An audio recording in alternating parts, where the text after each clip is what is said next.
Good morning dear students. कुछ दिनों से आप हम और पूरी दुनिया ही कोविड परिस्थिति का सामना कर रही थी, इसलिए हम आपके लिए ऑनलाइन क्लासेस भी नहीं बना पा रही थी क्योंकि सोशल डिस्टेंस के कारण हम आना जाना इम्पॉसिबल था। अब आपके लिए देखो, सबसे बड़ी बात क्या है कि कुछ विद्यार्थियों के दिमाग में एक थ्योरी आ गई है कि सर प्रमोट हो गए हैं, अब पढ़ने की क्या ज़रूरत है। बेटे ये चीज़ें बहुत बाद में याद आएंगी, जब आप कोई एग्ज़ाम दोगे 3-4 साल बाद, या MSc एंट्रेंस का एग्ज़ाम दोगे, टीचर्स की एग्ज़ाम दोगे, तब आपको एहसास होगा कि वास्तव में अपनी वो कमी रह गई थी, वो हमें अभी भी परेशान कर रही है। तो मेरी सोच ये है बेटे कि जो कंप्लीट आपका, चाहे वो फर्स्ट ईयर का सिलेबस हो, उस कंप्लीट कोर्स को आपको कवर करना है। ये नहीं सोचना चाहिए एग्ज़ाम लगे या नहीं लगे। आपको प्रमोट शब्द की तरफ ध्यान भी नहीं देना है, क्योंकि देखो गवर्नमेंट का कुछ नहीं बिगड़ेगा बेटे, गवर्नमेंट आती जाती रहेंगी। अरे खुशी होती है ना, आप खुश होते हो कि, क्योंकि मैं मानता हूँ कि 99% विद्यार्थी यही सोच रहे हैं कि सर प्रमोट हो जाएं। मेन तो क्या होता है कि जैसे गवर्नमेंट साफ बोल दे कि बेटे जैसे ही कोविड स्थिति ठीक होगी आपकी एग्ज़ाम ली जाएगी, तो बच्चे की मानसिक स्थिति इस प्रकार रहती है कि वो निरंतर पढ़ाई करता रहता है। लेकिन वही है, गवर्नमेंट बोले ही नहीं कि एग्ज़ाम होगी या नहीं होगी, तो बच्चे और कोविड स्थिति को देखते हुए बच्चे के दिमाग में शब्द आने लग जाते हैं कि अब तो एग्ज़ाम नहीं होगी, और बच्चा धीरे धीरे पढ़ाई से दूर होता जाता है। फिर चाहे जो इंटेलिजेंट बच्चे हैं वो भी थोड़ा सा पढ़ाई से दूरी बना लेते हैं, वो भी फ़ोन कॉल वगैरह करते हैं आपस में, तो हाँ अपन तो प्रमोट हो जाएंगे, तो धीरे धीरे उनका लगाव कम होता जाता है स्टडी से। लेकिन ये चीज़ें आपको बाद में परेशान करेंगी। तो मेरा कहना यही है कि पढ़ाई के मामले में आपको लापरवाही नहीं बरतनी है, वापस पूरे जोश और उत्साह के साथ आपको पढ़ाई स्टार्ट करनी है। वरना किसी का, देखो आपका कैरियर है आपके हाथ में, आप जो मेहनत करोगे वो आपको रिजल्ट मिलेगा भविष्य में। अब ऐसे है नहीं कि जैसे आप मकान बनाते हैं तो एक दिन में मकान नहीं बनता, पहले नींव वगैरह भरनी पड़ती है, बहुत टाइम लगता है। तो वैसे ही आपको यदि जो आपका जो मेन टारगेट है उसको अचीव करना है, तो आपको धीरे धीरे आपकी जो नींव है उसको मजबूत करनी पड़ेगी। नींव मजबूत कब होगी? जब आपकी जो स्टडियाँ चल रही हैं, फर्स्ट ईयर में स्टडी चल रही है, सेकेंड ईयर में चल रही है, वो स्टडी आपकी कंप्लीट क्लियर होती जाएंगी। वरना आप फर्स्ट ईयर पढ़ोगे नहीं, सेकेंड ईयर में चले गए, तो ऐसे काम नहीं चलेगा, क्योंकि फिर वो सेकेंड ईयर में भी दिक्कत आएगी। तो मेरा कहने का अर्थ ये है कि अब सब शब्दों को भूलकर आपको एक ही बात पे ध्यान देना है कि आपको आज से पढ़ाई रेगुलर चालू करनी है।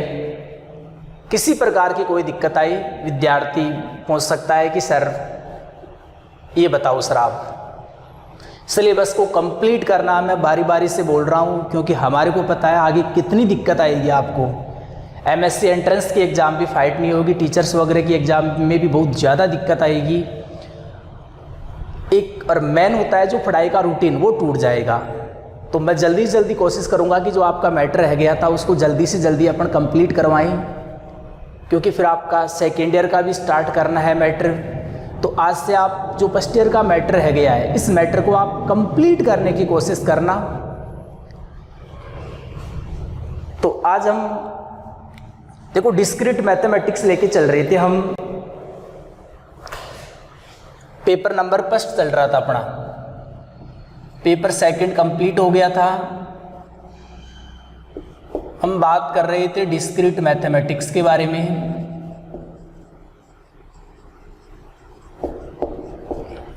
विविक्त गणित के बारे में।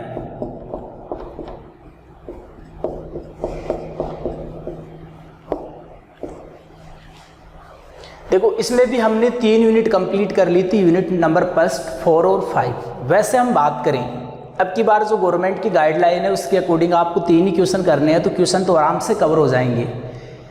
लेकिन आगे भविष्य की दृष्टि से मैं आपको एक चैप्टर और पढ़ाना चाहता हूँ, बूलियन अलजेब्रा। और ये बूलियन अलजेब्रा आपके जो पेपर फर्स्ट है उसकी यूनिट नंबर कौन सी है? सेकंड है।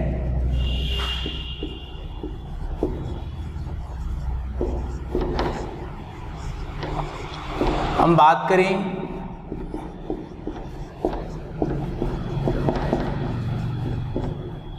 बूलियन बीजगणित की बात करेंगे। आज हम किसकी बात करेंगे? बूलियन अलजेब्रा की बात करेंगे, बूलियन बीजगणित की बात करेंगे। तो देखो सबसे पहले हम बूलियन अलजेब्रा की बात करें तो वैसे कंप्यूटर वगैरह में बहुत ज़्यादा काम इसका उपयोग होता है। बूलियन अलजेब्रा जो मैथमेटिक्स होती है इसका कंप्यूटर वगैरह में जो सांकेतिक रूप से इसका बहुत ज़्यादा प्रयोग होता है। लेकिन यहाँ तो अपने तो थ्योरेटिकल पार्ट है, थ्योरेटिकल पार्ट को कंप्लीट करना है, प्रैक्टिकल पार्ट है नहीं। तो हम स्टार्ट करते हैं। सबसे पहले बूलियन अलजेब्रा यहाँ किसको बोला गया है, तो हम बात करें। देखो सबसे पहले हम बूलियन अलजेब्रा की परिभाषा समझेंगे कि किसे हम बूलियन अलजेब्रा कहेंगे। तो हम मान के चल रहे हैं, परिभाषा को ध्यान से समझना क्योंकि पूरा चैप्टर इसी पे डिपेंड है। माना बी कोई, हम लेट करके चल रहे हैं कि बी क्या है, कोई नॉन एम्प्टी सेट आपके पास,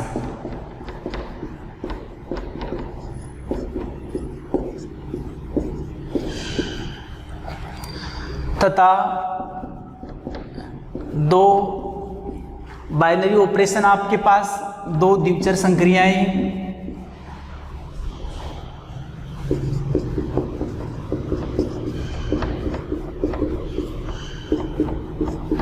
प्लस एवं डॉट तथा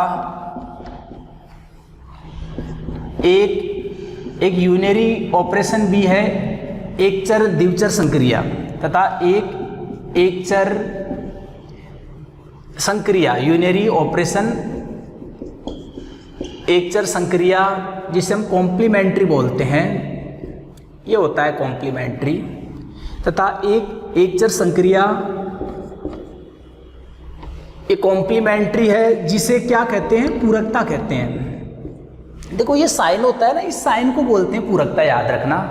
तथा एक चर संक्रिया कॉम्प्लीमेंट्री है जिसे पूरकता कहते हैं।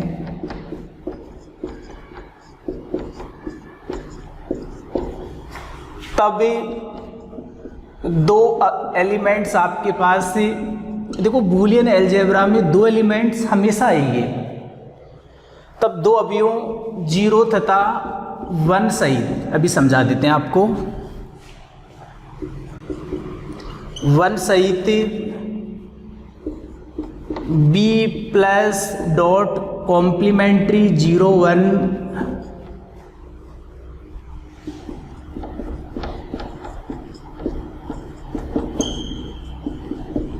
बूलिय बीजगणित कहलाएगा।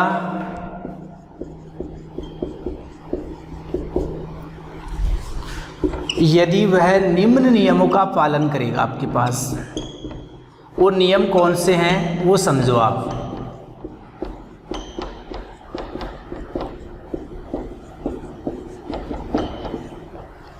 देखो मैंने क्या लिखा है, बूलियन अलजेब्रा में क्या क्या होता है। एक तो नॉन एम्प्टी सेट होता है जिसको अपन बी से रिप्रेजेंट करते हैं। जैसे बूलियन अलजेब्रा में बी आता है तो जो नॉन एम्प्टी सेट होता है उसको हम किससे रिप्रेजेंट कर देते हैं, बी से।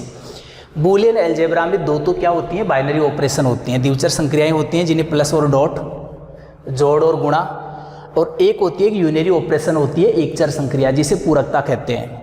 और दो अवयव हमेशा बूलियन अलजेब्रा में होते हैं, 0 1 क्यों होते हैं। देखो भी ये परिभाषा मैं बताऊंगा ना भी नियम, तब आपकी बात समझ में आएगी। तब दो अवयव 0 तथा 1 सहित b प्लस डॉट कॉम्प्लीमेंट्री 0 1 बूलिय बीजगणित कहलाएगा यदि वह निम्न नियमों का पालन करेगा। वो नियम कौन कौन से हैं वो समझो आप।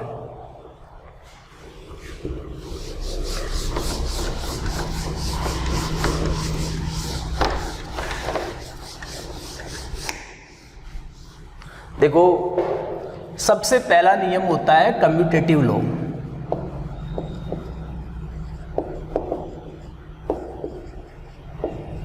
जिसे हम बोलते हैं क्रम विनिमय नियम।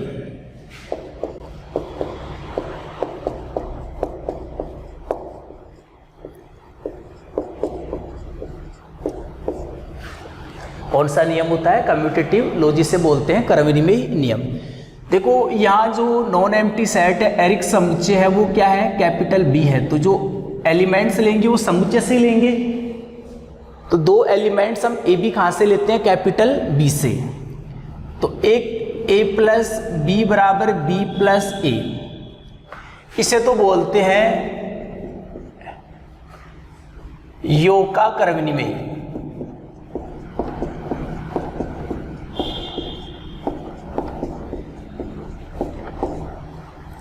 लॉ ऑफ एडिशन कम्यूटेटिव,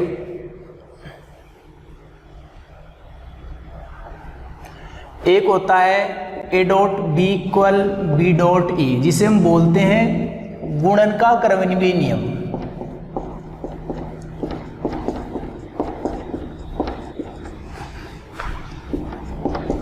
एक कम्यूटेटिव लॉ किसका होता है? मल्टीप्लिकेशन का होता है, गुणन का होता है।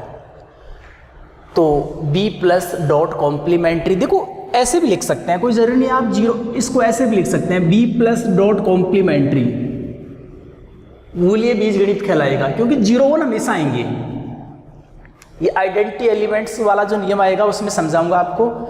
तो जो वैसे बोल दो चाहिए कि b प्लस डॉट कॉम्प्लीमेंट्री 0 1 है, वो मूल्य बीजगणित कब कहलाएगा? जब सबसे पहले कौन से नियम का पालन होगा? कर विनिमय। कर विनिमय किस किस के लिए देखते हैं? प्लस के लिए और डॉट के लिए। प्लस के लिए पढ़ा होगा आपने पहले भी, a प्लस बी बराबर बी प्लस ए, और गुणा के लिए क्या होता है? a डॉट बी बराबर बी डॉट ए। देखो आगे हम बात करें मूल्य बीजगणित में दूसरा नियम कौन सा देखते हैं? इसमें देखते हैं डिस्ट्रीब्यूटिव लॉ।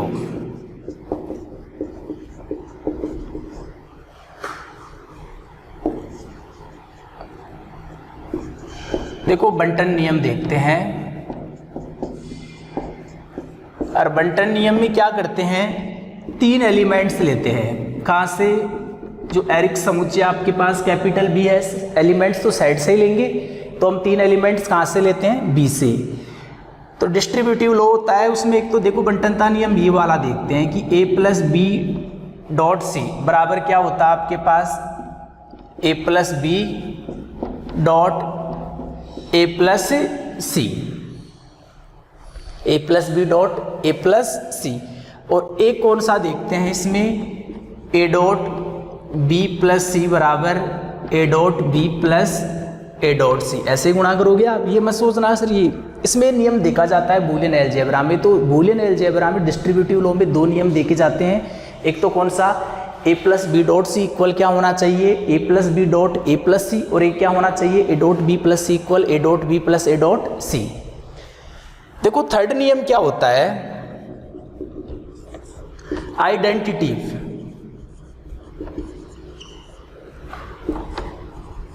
आइडेंटिटी लो तत्समक नियम देखते हैं।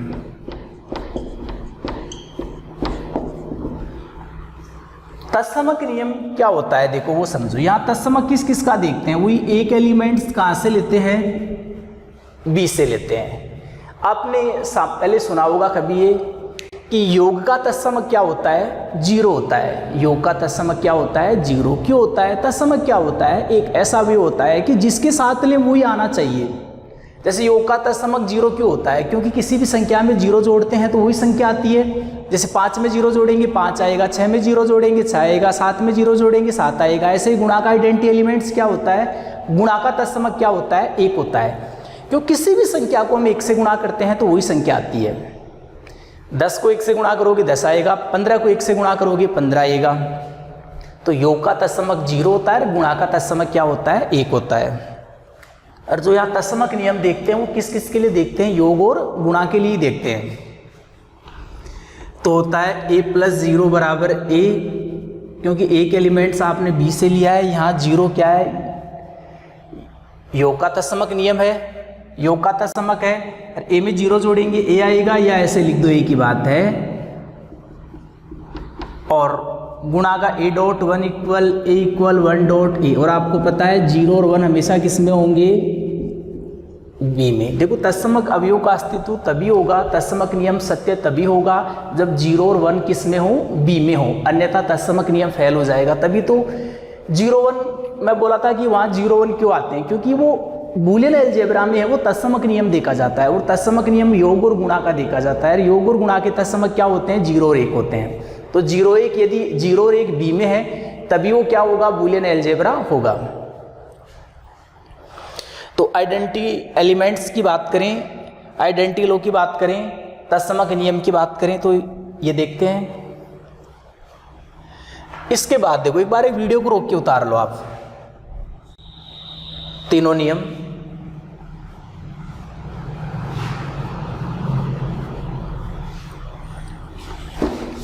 देखो इसके बाद हम बात करें, फॉर नियम की बात कर रहे हैं, कॉम्प्लीमेंट्री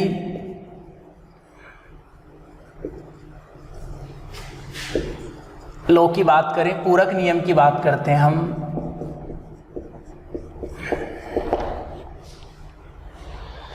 देखो पूरक नियम, तो पूरक नियम तो पूरकता है, उसी की बात होगी पूरक नियम। तो हम मान के चल रहे हैं, माना ए कैपिटल बी का, माना ए कैपिटल बी का कोई स्वैच्छिक अवयव है,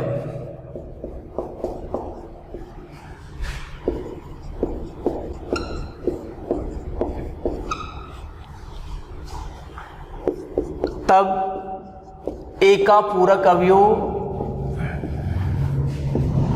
ए डैश होगा यदि ए प्लस ए डैश इक्वल 1, या ऐसे भी लिख दो ए डैश प्लस ए, या ए डॉट ए डैश बराबर 0 बराबर ए डॉट ए डैश, और फॉर इच ए डैश किस में होना चाहिए, बी में। देखो फॉर नियम होता है वो क्या होता है, पूरकता नियम होता है। पूरकता नियम क्या होता है कि जो आपके पास नॉन एम्प्टी सेट है कैपिटल बी, उसके प्रत्येक अवयव का पूरक अवयव क्या होना चाहिए, विद्यमान होना चाहिए। कैपिटल, तो हमने एक स्वैच्छिक एक आर्बिटरी एलिमेंट्स लिया है कैपिटल बी का ए, और ए का पूरक अवयव ए डैश कब होगा, यदि ए में ए डैश जोड़ने पर 1 आए, ए को ए डैश से गुणा करने पर 0 आए। ऐसे हम पूरक अवयव देखते हैं किसके, कैपिटल बी के जो एलिमेंट्स होते हैं उनका। यदि कैपिटल बी के प्रत्येक एलिमेंट्स का पूरक अवयव विद्यमान है तो फॉर नियम भी क्या हो जाएगा, सत्य हो जाएगा। और 5 नियम होता है आपके पास से, 0 डज नॉट इक्वल 1, वो होता हम जानते हैं। बूलियन अलजेब्रा में 5वां नियम कौन सा देखते हैं, 0 डज नॉट इक्वल 1, वो होता हम जानते हैं। तो ये 5 नियम देखते हैं। तो b प्लस डॉट कॉम्प्लीमेंट्री 0 1 है, वो बूलियन अलजेब्रा कब कहलाएगा, जब इन 5 नियमों का पालन करेगा। कौन कौन से नियम, यदि एक पहला नियम याद करो कम्यूटेटिव लो है, दूसरा डिस्ट्रीब्यूटिव लो है, थर्ड आइडेंटिटी लो है, 4 कॉम्प्लीमेंट्री है, और 5 0 डज नॉट इक्वल 1 है। यदि कहीं बूलियन अलजेब्रा दे रखा हो तो आप समझ जाना कि हम इन 5 नियमों को काम में ले सकते हैं, क्योंकि बूलियन अलजेब्रा है तो ये 5 नियम क्या होंगे, सत्य होंगे। तो ये बूलियन अलजेब्रा की आपको डेफिनेशन समझ के याद करनी है। अब आगे देखिए आप,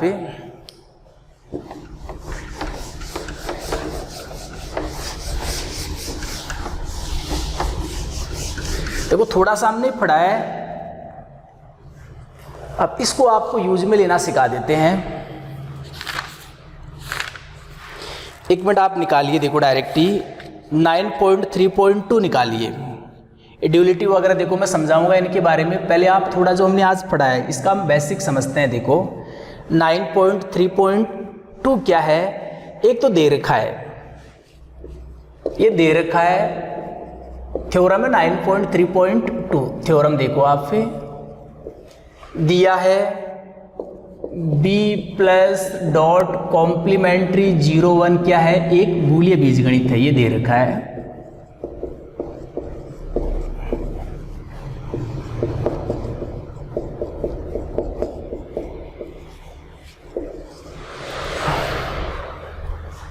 ये दे रखा आपके पास। सबसे पहले हमें क्या सिद्ध करना है बताओ, अब हमें सिद्ध करना है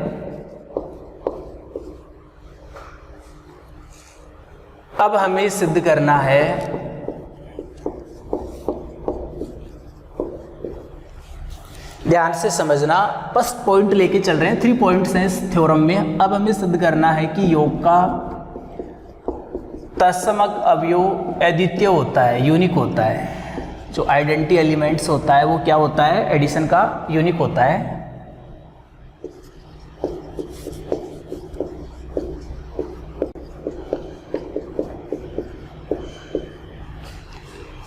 देखो कैसे प्रूव करोगे आप कि योग का तत्समक अवयव अद्वितीय होता है। पहले भी मैंने चर्चा की होगी आप लोगों से कि जो अद्वितीय शब्द आ जाए, यूनिक शब्द आ जाए, इसको हमेशा कंट्राडिक्शन लॉ से प्रूव किया जाता है, विरोधाभास नियम से। विरोधाभास नियम क्या कहता है कि जो सिद्ध करना होता है उसका उल्टा मान के चलो। जैसे हमें से देखो अद्वितीय का अर्थ क्या होता है, सबसे पहले तो आपके ये दिमाग में आना चाहिए कि योग का तत्समक, योग के तत्समक 3-4 नहीं होते, अकेला होता है जो भी होता है। और हम जानते हैं कि योग का तत्समक क्या होता है, 0 होता है। अद्वितीय क्या होता है, जिसके समान दूसरा कोई नहीं हो, अकेला। तो योग का तत्समक क्या होता है, एक ही अवयव होता है, ऐसे 2-3 अवयव नहीं होते। हाँ, एक ही अवयव होता है, योग का तत्समक 0 होता है, हम जानते हैं। लेकिन इस बात को हमें यहाँ प्रूव करना है, तो अद्वितीय शब्द जहां भी आ जाए उसको हमेशा विरोधाभास नियम से प्रूव करेंगे हम। कौन से नियम से प्रूव करेंगे, विरोधाभास नियम से। विरोधाभास नियम क्या कहता है कि जो सिद्ध करना होता है उसका उल्टा मान के चलो और फिर एक गलत कंडीशन दिखा दो, फिर ये बोल दो कि हमने जो माना है वो गलत माना है। यदि हम सही मानते तो गलत कंडीशन थोड़ी आती। समझो बात को। अब हमें सिद्ध करना है योग का तत्समक अवयव अद्वितीय होता है। इसे हम विरोधाभास नियम से, जो कंट्राडिक्शन लॉ होता है, विरोधाभास नियम से सिद्ध करेंगे। लिख दीजिए कैसे ही, इसे हम विरोधाभास नियम से सिद्ध करेंगे।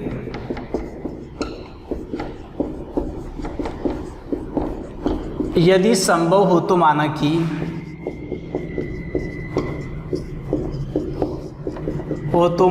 कि योग के 2 तत्समक अवयव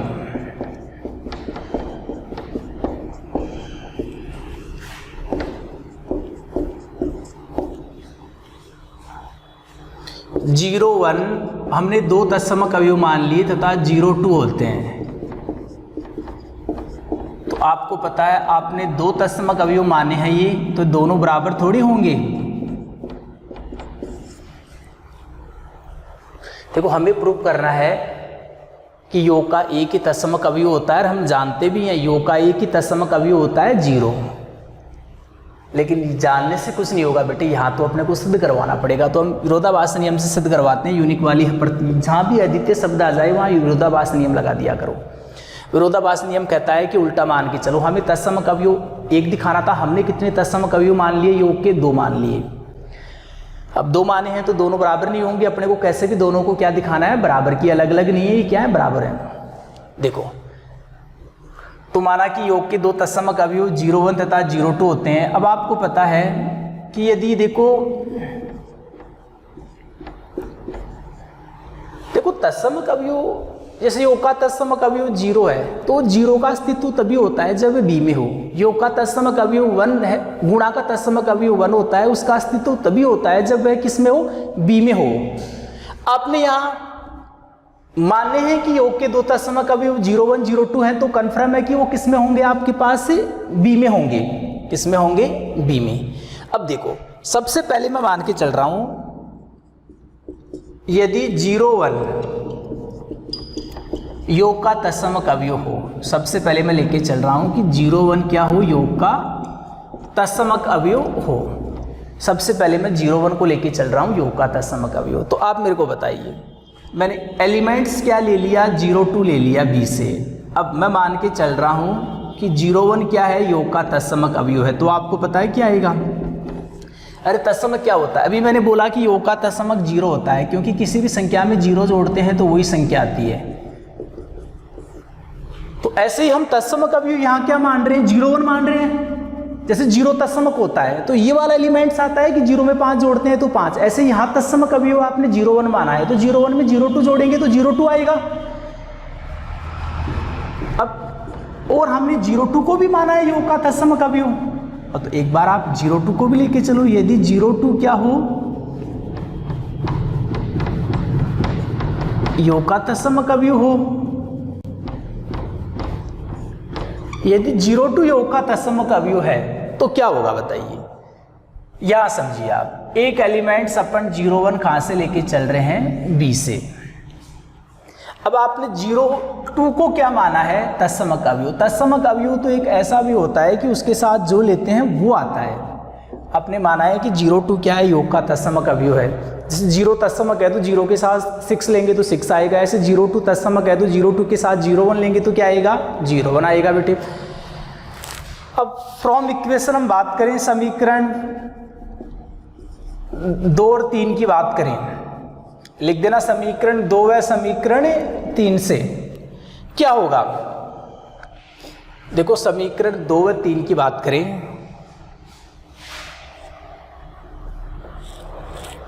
जीरो 1 बराबर 0 2। क्यों, थोड़ा सा मैं समझा देता हूं। देखो आप यहां b प्लस डॉट कॉम्प्लीमेंट्री 0 1 को क्या लेके चल रहे हो, बूलियन बीजगणित लेके चल रहे हो, तो यहाँ पांचों नियम सत्य होंगे। बूलियन बीजगणित है तो वो पांचों नियमों का पालन करता है, मैंने भी समझाया था। तो आपने 0 1 0 2, एक बार बात को समझो, आपने 0 1 0 2 कहां से लिए हैं, b से लिए हैं। तो आपको पता है पांचों नियम सत्य हैं, तो एक मैंने योग का कर्मणी में नियम समझाया था आपको,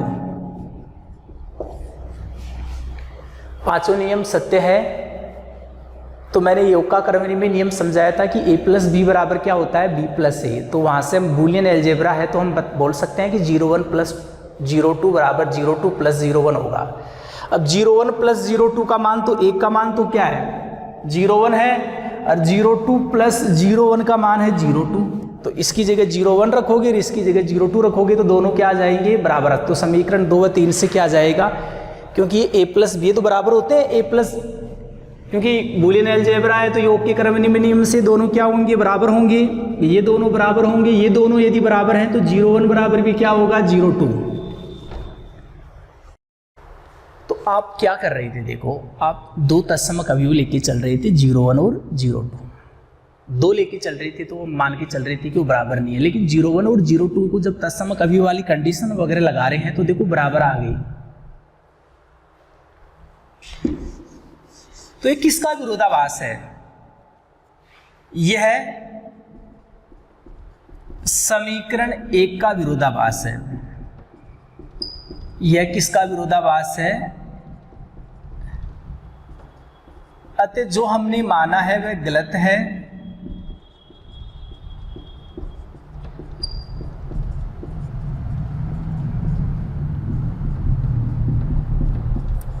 अर्थात योग का तत्समक अवयव, योग का तत्समक अवयव क्या होता है, यूनिक होता है।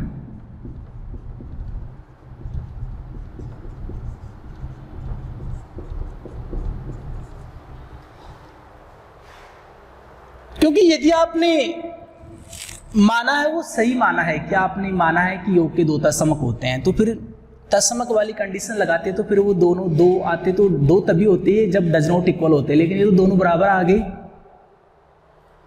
जबकि आप तो क्या मान के चल रही थी, दोनों बराबर नहीं है, तो आपने जो माना है वो गलत माना है। कहने का अर्थ दोनों क्या होंगे, बराबर होंगे। तो हम दो तत्समक लेके चल रहे थे और दोनों ही क्या आ गई, बराबर आ गई। तो ये तो अर्थ हुआ कि योग का तत्समक अवयव क्या होता है, अद्वितीय होता है, क्योंकि दोनों क्या आ गए आपके पास, इक्वल आ गए। और वीडियो को रोक के उतार लो एक बार। और कहने का अर्थ हम यहाँ ये लिख सकते हैं 0 1 बराबर 0 2 बराबर 0।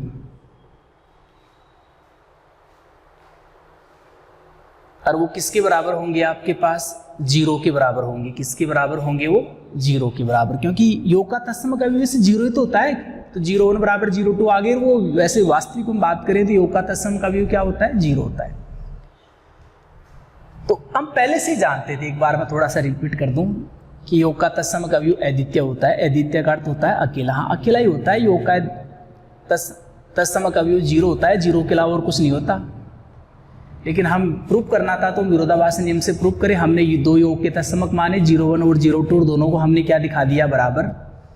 कि योग का तत्समक अवयव एक से ज्यादा नहीं हो सकता, क्योंकि हम दो मान के चल रहे थे, वो दोनों ही क्या आ गई, देखो बराबर आ गई। ओके, वीडियो को रोक के उतार लो आप फिर।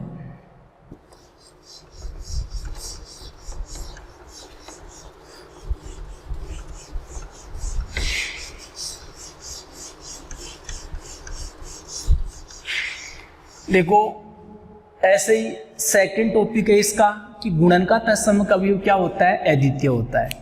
तो उस बात को भी ऐसे प्रूफ करना, आपको दो गुणन के तत्समक अवयव मान के चलने हैं और दोनों को क्या दिखाना है, बराबर। क्योंकि गुणन का तत्समक अवयव भी अद्वितीय होता है, अकेला होता है, एक ही वन होता है ओनली। थर्ड नियम देखो आप इसका,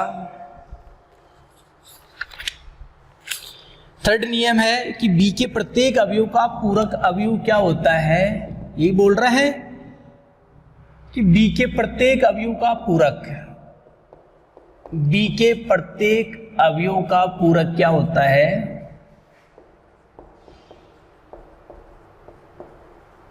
अद्वितीय होता है, यूनिक होता है।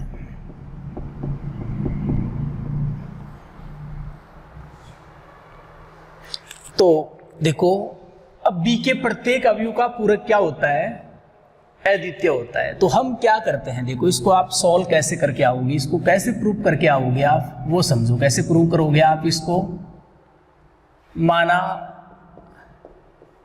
स्मॉल ए कैपिटल बी का कोई स्वैच्छिक अवयव है,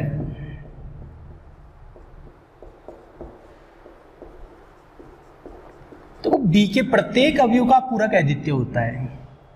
बूलियन अलजेब्रा में चौथा नियम क्या होता था, प्रत्येक अवयव का पूरक अवयव।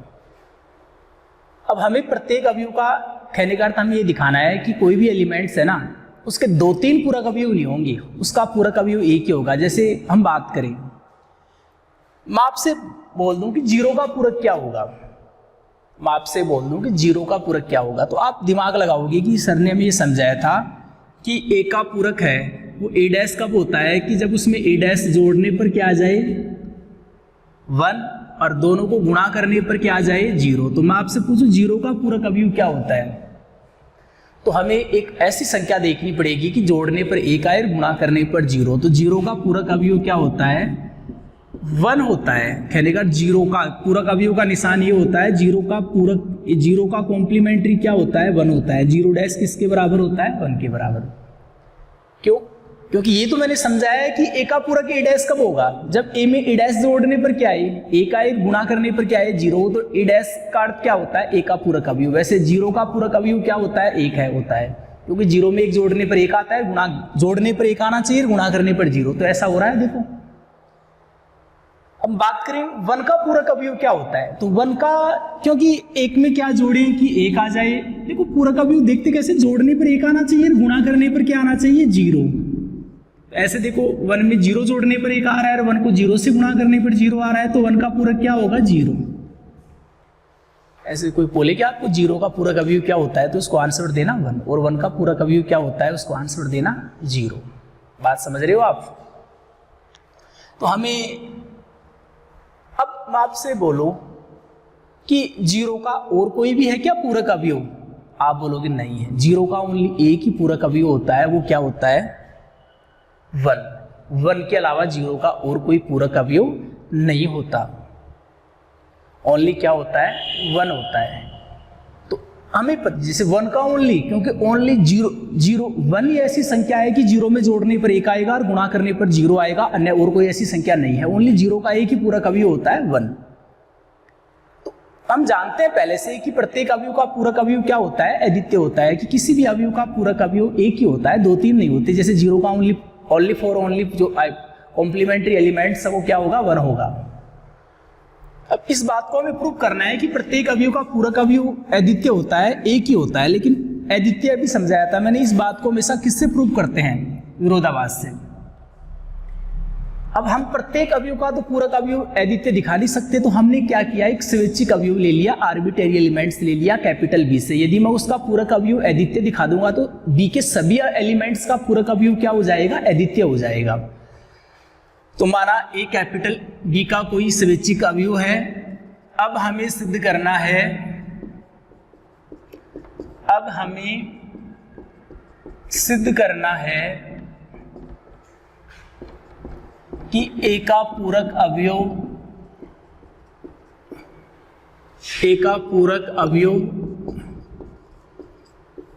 अद्वितीय होता है। और अद्वितीय को हमेशा किससे प्रूव करते हैं, विरोधाभास नियम से। इसे हम विरोधाभास नियम से सिद्ध करेंगे।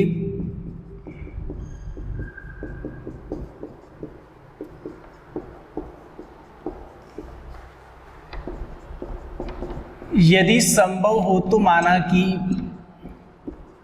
देखो विरोधाभास नियम कहता है उल्टा मान के चलो। हमें जैसे हमने वहां एक ही तत्समक दिखाना था हमें योग का, लेकिन हमने दो मान लिए थे, फिर दोनों को बराबर दिखा दिया था, तो वही यहाँ करना है। हमें एक ही पूरक अवयव दिखाना है, लेकिन हम क्या करेंगे, दो मान लेंगे और फिर दोनों को क्या दिखा देंगे, बराबर बोल देंगे। किसी भी अवयव का पूरक अवयव एक से ज्यादा नहीं होता, क्योंकि हम दो मान के चल रहे हैं, दोनों को क्या दिखा देंगे, बराबर दिखा देंगे। यदि संभव हो तो माना कि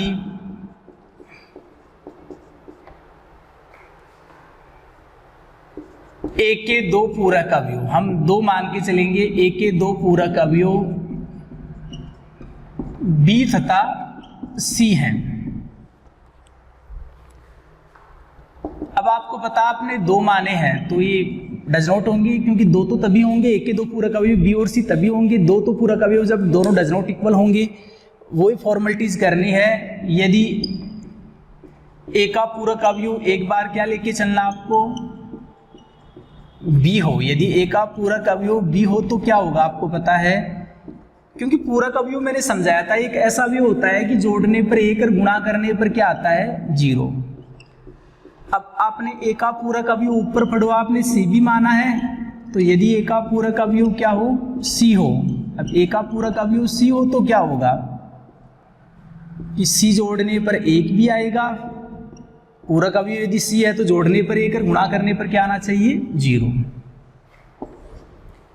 अब देखो, अब अपने को दोनों को क्या दिखाने हैं, बराबर दिखाने हैं। हमें किस किस को बराबर दिखाना है, ये तो करते हैं। जैसे दो तत्समक मान के चले थे, दोनों को बराबर दिखा दिए, ऐसे दो पूरक अवयव मान के चलेंगे, दोनों को क्या दिखा देंगे, बराबर। अब देखो, तो अपना टारगेट एक ही है, क्योंकि अद्वितीय दिखाना है तो किसी भी अवयव का पूरक अवयव एक दिखाना है। हम दो मान के चले, अपना टारगेट है बी बराबर सी दिखाना।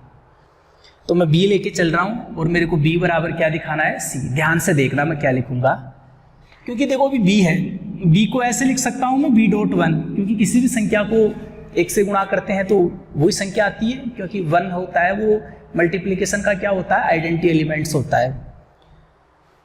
अब मैं बात करूं वन को मैं क्या लिख सकता हूं, यहां से आप मेरे को बताओ। देखो वन को मैं a प्लस बी भी लिख सकता हूं और a प्लस सी भी लिख सकता हूं, लेकिन मेरे को b बराबर c प्रूव करना है, तो c आना चाहिए कैसे भी। तो आप कौन से वाला लिखोगे, a प्लस सी वाला लिख देना। यहां भी यहां से लिख दिया मैंने, क्योंकि a का पूरा का व्यू c था, तो a प्लस सी बराबर क्या था, 1। अब हम बात करें, इसको मैं लिख सकता हूं b dot a plus B dot C, कोई दिक्कत थोड़ी है। अब देखो यहां से, अब b डॉट a है, b डॉट a को मैं क्या लिख सकता हूं, क्योंकि योग और गुणा का क्रमनियम नियम तो लागू होता है ना, ऐसे लिख सकते हो आप इसको, a डॉट b बराबर 0 बराबर b डॉट a, कोई दिक्कत नहीं है, क्योंकि यहाँ योग और गुणा के क्रमनियम नियम लागू होते हैं, चाहे b डॉट a बोल दो चाहे a डॉट b बोल दो, एक ही बात होती है। तो a डॉट b का मान 0, तो यहाँ से b डॉट a का मान भी क्या होगा, तो इसका मान मैंने लिख दिया 0 और प्लस क्या आ गया, b डॉट c। तो मैंने b डॉट a की जगह क्या लिख दिया, 0। अब 0 को मैं ये भी लिख सकता हूं a डॉट c, यहां से देखो 0 को, तो a डॉट c और प्लस b डॉट c। आपको पता है यहां से क्या कॉमन आ रहा है, डिस्ट्रीब्यूटिव लॉ लगा देते हैं, वहां से बंटनता नियम था ना, a प्लस, वैसे कॉमन ले लिया हमने, c नॉर्मल समझो आप, तो हमने क्या ले लिया, c कॉमन ले लिया। अब a प्लस बी है, a प्लस बी की यहाँ से वैल्यू में क्या रख सकता हूँ, 1 और डॉट सी, और 1 डॉट सी क्या होगा, c। तो हमने देखो दो पूरक मान के वो लिख देना, यह समीकरण एक का विरोधाभास है, क्योंकि आपके पास क्या आ गया बताइए, b बराबर c। तो हम दो पूरक अवयव मान के चल रहे थे, दोनों पूरक अवयव के आगे बराबर, तो लिख देना यह समीकरण एक का विरोधाभास है, क्योंकि समीकरण एक में तो क्या है, b does not equal c है, लेकिन यहाँ क्या आ रहा है, b बराबर c। यदि वास्तव में यदि ये दो b डज नॉट, दो पूरक अवयव होते b और c एक एक, तो जब हम कंडीशन लगाते तब b does not equal c आना चाहिए था, लेकिन आ क्या रहा है, b बराबर c। तो हमने जो पहले माना है वो गलत माना है। कहने का कोई भी एलिमेंट्स है उसका एक ही पूरक अवयव होता है, हम दो मान के चले, देखो दोनों बराबर आ गए, तो प्रत्येक अवयव का पूरक अवयव क्या होता है, अद्वितीय होता है। तो वही है, फॉर्मेलिटीज करनी है, दो पूरक अवयव मान के चलने हैं, दोनों को क्या दिखाने हैं, बराबर। थ्योरी अभी लिखाई थी ना सेम टू सेम मैंने योग के तत्समक अवयव में, वैसे की वैसे ही लिखनी है। ओके।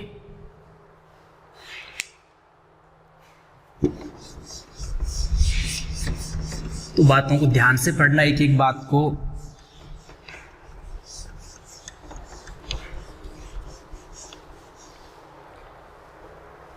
एक मिनट रुको बेटे।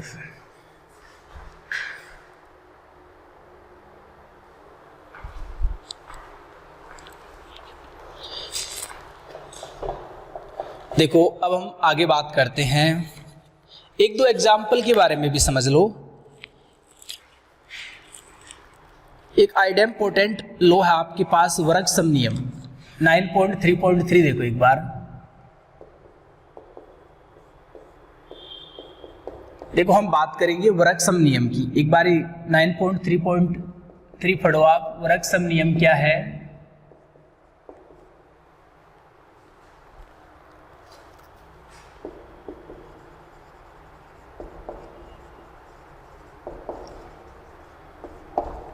देखो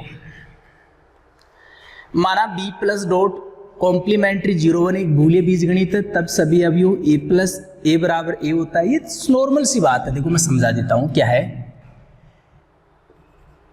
एक तो दिया है, ये दे रखा है यहाँ b प्लस डॉट कॉम्प्लीमेंट्री 0 1 क्या आपके पास एक बूलिय बीजगणित है। ये क्या आपके पास एक बूलिय बीजगणित है और हमें सिद्ध क्या करना है बताइए। हमें एक तो सिद्ध करना है, देखो एक हाथ से लेके चल रहे हो b से। एक तो हमें सिद्ध करना है a प्लस a बराबर a और एक सिद्ध करना है a डॉट a बराबर a। तो आप बोलोगे सर a प्लस a बराबर a कहाँ होता है? बूलियन अलजेब्रा में होता है बेटे। वैसे तो हमें पता है a प्लस a बराबर 2a होता है ना, और a डॉट a बराबर क्या होता है? a स्क्वायर होता है। लेकिन ये बूलियन अलजेब्रा में क्या होता है? a होता है आपके पास। अब इस बात को हम प्रूव करेंगे। कैसे होता है अभी दिखा देते हैं। देखो कैसे होता है, देखिए आप सबसे पहले तो हम फर्स्ट पॉइंट को प्रूव करते हैं, a प्लस a बराबर a वाले को। तो आपको पता है a प्लस a है, तो a प्लस a को मैं ऐसे भी लिख सकता हूं क्या? 1। आपको पता है किसी भी संख्या को 1 से गुणा करते हैं तो वही संख्या आती है। अब आपको पता है, देखो थोड़ा सा दिमाग लगाओ, यहां b प्लस डॉट कॉम्प्लीमेंट्री 0 1 क्या एक बूलिय बीजगणित है। बूलिय बीजगणित है तो वो पांचों नियम सत्य होंगे।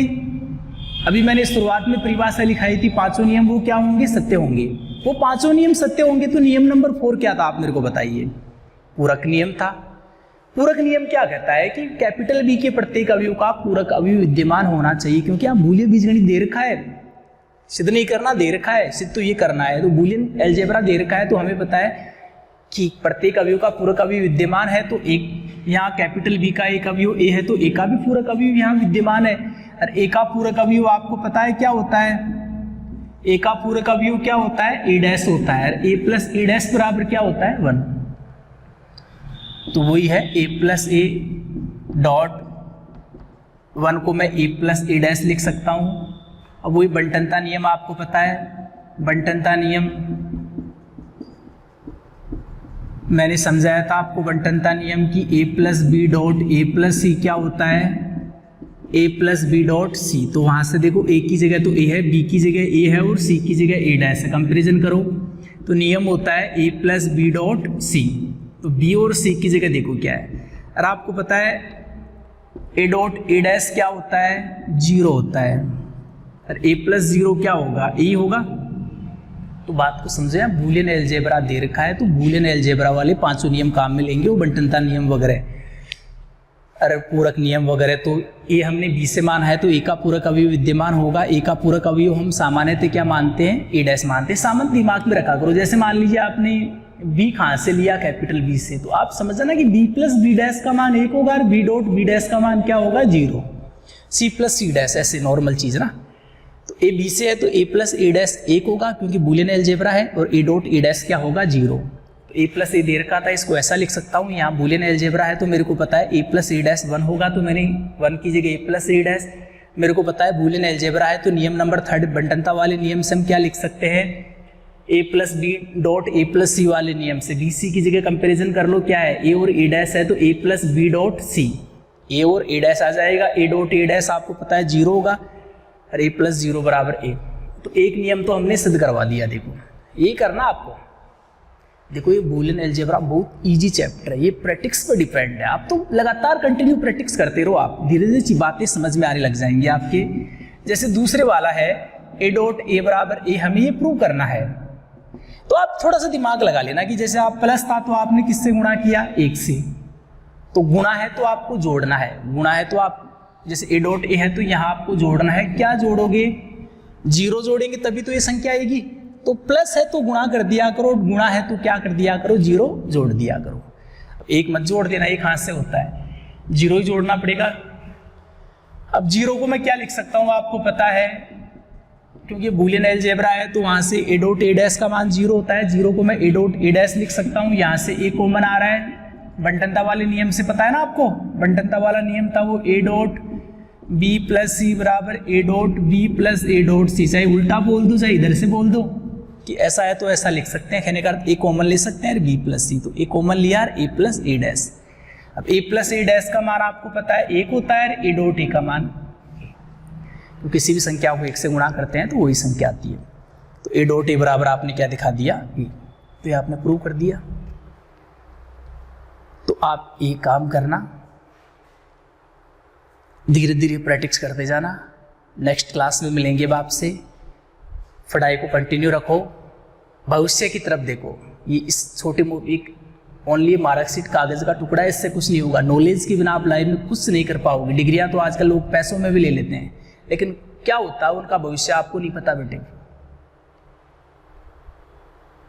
जो आपका मार्कशीट को ओनली कागज का टुकड़ा ही समझो आप, मेन जो आपकी लाइफ में काम आएगा वो आपकी मेहनत काम में आएगी। तो मेहनत में कोई कमी, कहने का कोई कसर मत छोड़ो मेहनत में। ओके।